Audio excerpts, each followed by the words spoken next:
In that case, you're actually practicing and just doing it, right? So talk a little bit about that, and maybe where the book comes in and that kind of thinking in that early stage development. You've clearly got an idea. Well, one of the things that really trips up entrepreneurs is how many of you think you're smart? How many think you're smart? Come on. How many think you're very smart? Okay, you're at a major disadvantage. Okay, because the smartest people are usually the people who work for great entrepreneurs. Right? You know, great entrepreneurs are dumb people like me. Because if you're very smart, you think you can analyze this thing to death, write the world's most perfect business plan, and just the only thing you have to figure out is where the bags of money are going to go. Right? I mean, obviously, you've analyzed all the possible things that could go wrong. The thing you'll hear from me continually, for those of you who've done startups, you'll recognize this, there are no facts inside your building. So get the hell out. All you have are opinions. Opinions.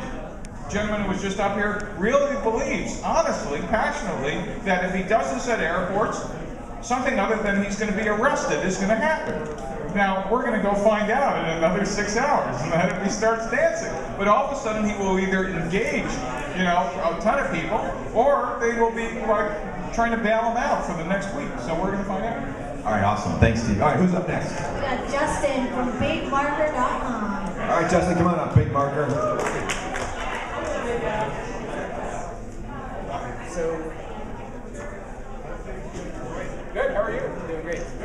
So, Big Marker, you know, we all started in corporate America. We all started in corporate America, and so we had access to some of the best web conferencing, collaboration, document sharing, project management tools out there. And we decided that we wanted to take those and more tightly integrate them and provide them to communities that didn't have access to them before. So rather than going after Fortune 1000 companies, going after the nonprofits, going after the startups, the small businesses, you know, the churches, the schools, etc., and providing this platform.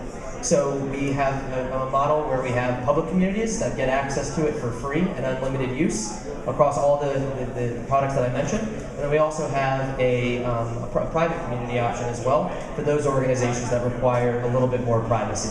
And so it's essentially, you know, taking it and putting it to the hands of the teachers, you know, the entrepreneurs, the nonprofit folks that didn't have access to it before. Great, and what's your revenue model?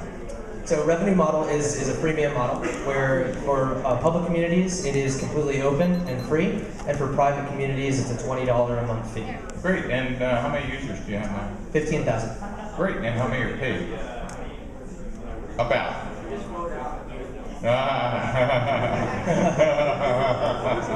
Well, either next year you're going to be having your own booth, or you're going to be running the hot dog cart. So have you tried any of the free-to-paid conversion strategies before you picked freemium?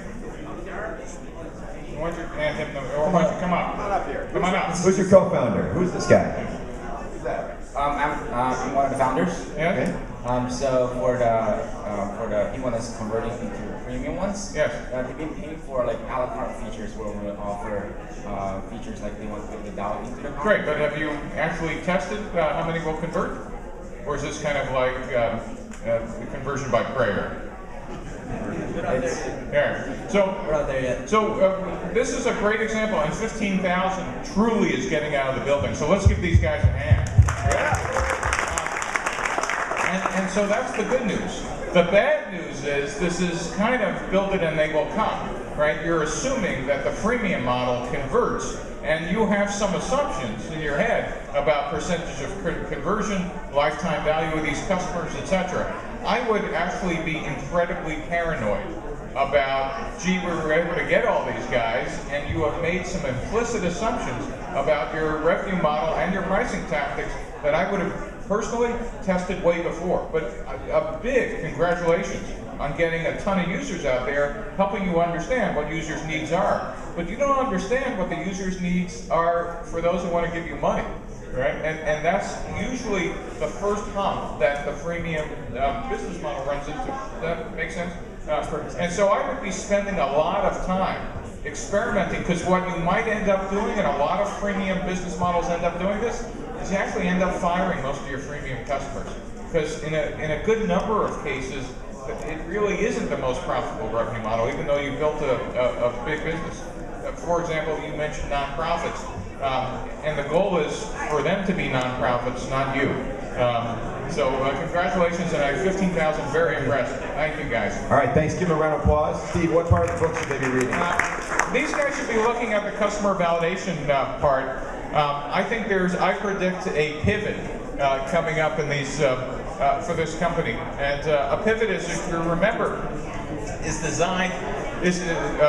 defined as a substantive change to one or more of the business model components. That is, you go out, you get some customers, you start building the product, and then you realize that maybe the revenue model is completely wrong. Maybe it shouldn't have been freemium, it should have been subscription. Or maybe my customer segment shouldn't have been nonprofits, it should have been this area. When you make that major change, it's okay, because almost all startups go through that. That's what we call pivot. All right, Steve, thank you very much. All right, who's up next? We got Max up from Chicago.